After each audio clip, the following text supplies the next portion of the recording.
Hello, welcome back to Real or Ruse. I'm Alex, And I'm Trey. and today we're going to be reading a script that Dom gave us. He fooled us once. Let's see if he can fool us again. It's called The Phantom of the Sea. The Phantom of the. Why? I'm gonna get this one wrong because I got the other C one wrong. Yeah, the last two sea ones we got wrong. Like it's something. The sea is like our kryptonite. Well, I also avoid the sea, so Yeah, I know very little about the sea. yeah. We all do. All don't. I mean, like 85% of our oceans undiscovered, Oh yeah, unexplored. but I also am wrong. Actually, I know. Unfortunately, everything I know about the sea, I have learned unwillingly. Yeah. That's the downfall of having an autistic child. Yeah, they get stuck on one thing over and over and over again. All right. So let's go ahead and start the episode. Today, we set sail into the mists of the Atlantic Ocean. Is there mist in the Atlantic Ocean? Yes, where a mystery unfolded. A mystery? A mystery, A mystery in the mystery mist. in the mist. I didn't write it, okay? That would baffle sailors and historians for decades. And us as well. Yes. The year was 1812. Why is it 1812? I I, Yeah, I I mean, don't no. know. Why is it always that time period? Because The 1800s or the early 1900s? they make for better ghost ships, I guess. I need a video. a time, a time when the seas were fraught with danger, not just Oh, see, from that's why. warring nations, but from the unknown. Warring nations? Yeah, America and Britain were in war. 1812. The War of Were they? 1812. Man, I don't know my history either. Apparently, you didn't pay attention to school. Our They don't teach real things in yeah, school. our story begins with a ship known as Lady Lovibond. Lady Lovibond. Lovey Bond. Mm-hmm. A three-mast schooner that was said to be one of the fastest and most agile vessels of the time. Lovey Bond. Lovibond. Lubby? Lovey, like with Like, a V, like okay. love I was gonna say Lovey, E Bond. but for a second there, it sounded like you said Lubby, and I was like, great, you've been saying it wrong. No. On February 13th, Captain Simon Peel was at the helm. Simon That Peel. sounds like a made up name. I'm not gonna lie. Like Captain Peel. he it sounds like he just put his favorite actors, Simon Pegg and Jordan Peele, together, guiding the ship through the treacherous waters of the English Channel. But this was no ordinary voyage. The captain had just been married, and he brought his new bride on board Bad luck. for what was meant to be a romantic journey. With the crew? I guess. Aboard the ship were the Well, because it's called captain, the Lovey Bum or some shit. his bride, and a crew of seasoned sailors, all blissfully unaware of the tragedy that was going to soon unfold. Okay. Firstly, isn't bringing a woman on board supposed to be bad luck to olden sailor dudes? No, there was. I mean, like Isn't that what there's happened to the Pirates of the Caribbean? no, there was female pirates and Bond, Yeah, the but they Bonnie. didn't dress like ladies. Okay, maybe she didn't. Judgmental. Well, So she went she on could have there. wore pants. She went on there after she just got married for her honeymoon, wearing trousers. I guess or nothing.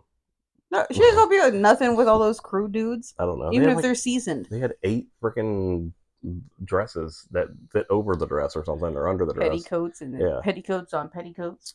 The crew celebrated the newlyweds with wine and laughter, toasting to their captain's happiness. Please be happy, But one man was not so pleased.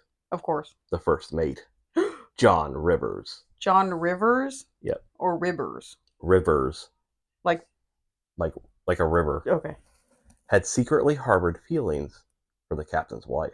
of course. As most first mates And do. as the night wore on, jealousy festered in his heart.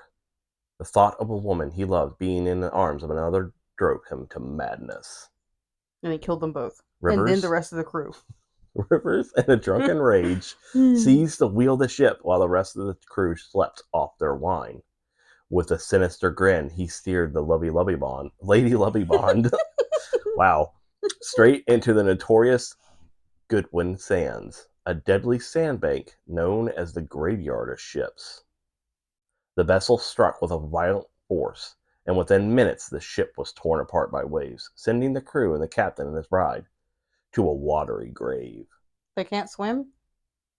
Most sailors back then, no, couldn't swim. That seems like This is like a job requirement. Yeah, I was gonna say, it seems like something you should have as a sailor is the Well, for ability one, to okay, swim. so you're in the middle of the ocean. It's like if your ship sinks, you're pretty much dead. So I would rather not swim because then sharks. I just drown. I'd rather just drown. Okay, and I understand that. But they're right there by like a little sandbar.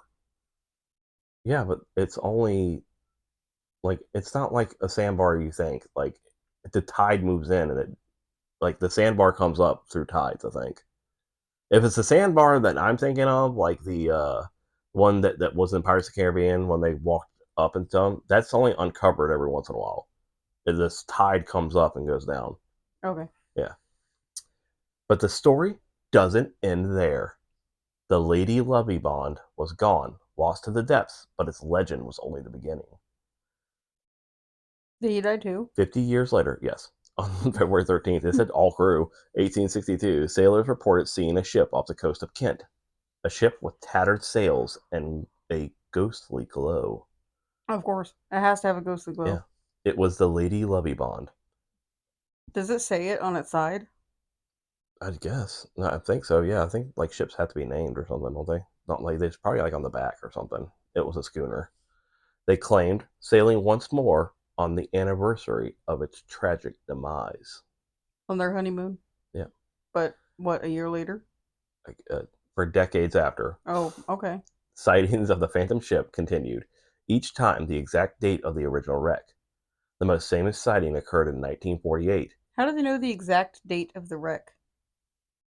I guess that's when they set out. I don't know. I'm reading this the same I was just wondering. as you're listening. The most famous sighting occurred in 1948 when multiple witnesses, including a retired Royal Navy officer, swore they saw the ghostly vessel drifting silently along the horizon before vanishing into thin air. 1948? Mm-hmm. It's been ghost shipping since then? Yeah. I don't know. I guess. I mean, that's okay, and secondly, just because he's a over 100 retired years. Navy somebody doesn't mean I trust him any more or any less than a regular old Joe Schmo. Yeah, but you trust the banker. I trust the banker to be a skydiver. That's different. The legend of the Lady Lovibond became a maritime mystery, with some claiming it was merely an optical illusion or a trick of the light. Yes, light often tricks me into seeing boats. Giant ships. Others insisted it was the spirit of the doomed captain, forever searching for the peace he never found in life. What did he miss in life? A happy marriage with his wife. He had a happy marriage for 5 minutes. He expected to be with her for the rest of his life. He is in death. No, that's not how that works. That is how that works. She didn't fly off the ship. She wasn't a sailor, so she didn't go to Davy Jones' locker. Where'd she go? I don't know. I guess she's still in the water. Maybe she's a mermaid now. So, what do you think? I don't think is it's real. Is this tale of the restless spirit, a haunted ship forever cursed to sail the seas? Or is it a sailor's yarn spun to entertain and thrill? Before you decide, let me tell you one last thing. So you're a quick decider. You ready? Yeah, I was gonna say, are you gonna tell me? In 2020, divers exploring the wreckage of a ship off the coast of Kent found an old rusted nameplate. The inscription, Lady Lovibond. Nobody would name their boat that. Just saying. Especially a man who's about to be married. Or was married. So, and on his honeymoon. Real or ruse? He's a ruse. It's crap. All of it's crap. Yeah. Like, for one, Simon Peel, John Rivers, those names completely sound made up. He would have better luck with Captain, like, Scurvy. What if he was a banker? No, he wasn't. Leave the bankers alone. Nick, are there even bankers in 1812? Yes, bankers have been around since like money was invented. You know why? Because they were skydiving. No, they weren't skydiving back then, silly. Well, no. They're needed because they're adventurous. No, they're not adventurous. That was one freaking bank. I almost said robber. The banker that went skydiving. Yes, but being a banker is especially in like the old days. Being a banker is extremely dangerous. It just carries over. Okay, if anybody's wondering what we're talking about, our last episode was about a banker who skydived. So if you want to listen to that, go back and listen to it. But we're not on that right now. We're on the Phantom of the Sea. You think it's a ruse? I think it's a ruse. I also think it's a ruse because it completely sounds made up. For one, there's no such thing as phantom ships, and two, all of the names in it sound made up. You can't say that there's no such thing as phantom ships, okay? 80% of the ocean's not been discovered. 85%. 85%. Yes, but I was talking more like different species of fish, and like, like, not like that. I'm not talking about like, oh, there's a ghost ship floating around. There's more than one.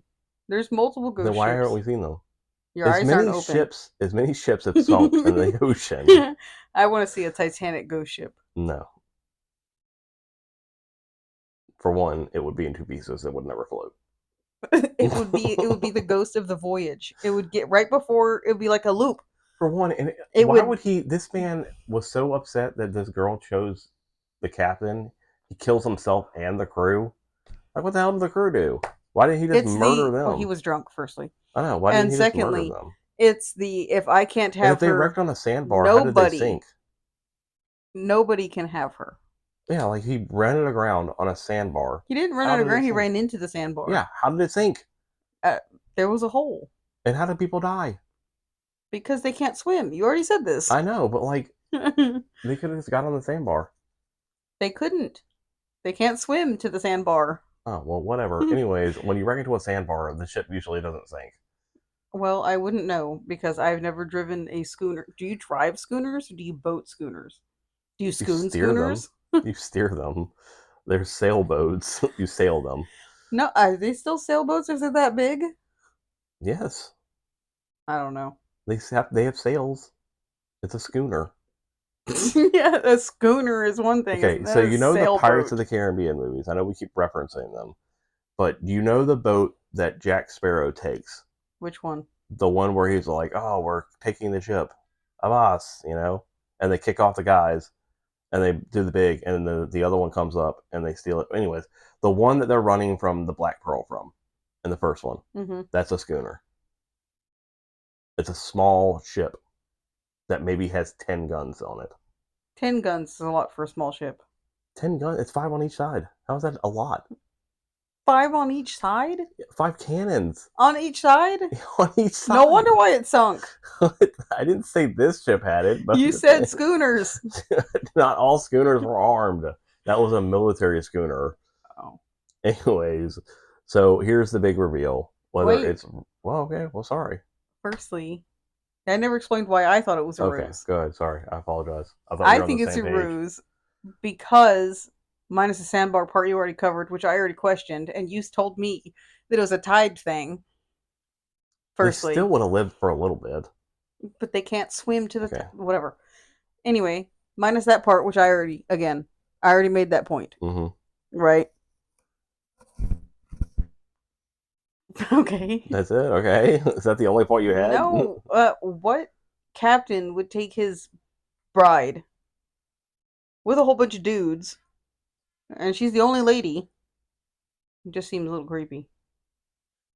So you think it's fake because husband... Women are bad luck on boats, as per Pirates of the Caribbean.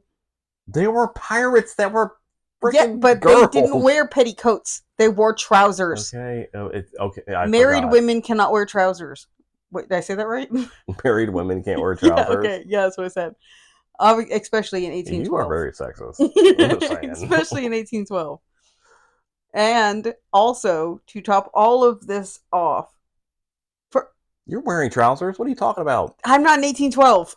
You're married. Too. Or on a schooner. You're married, so you have trousers.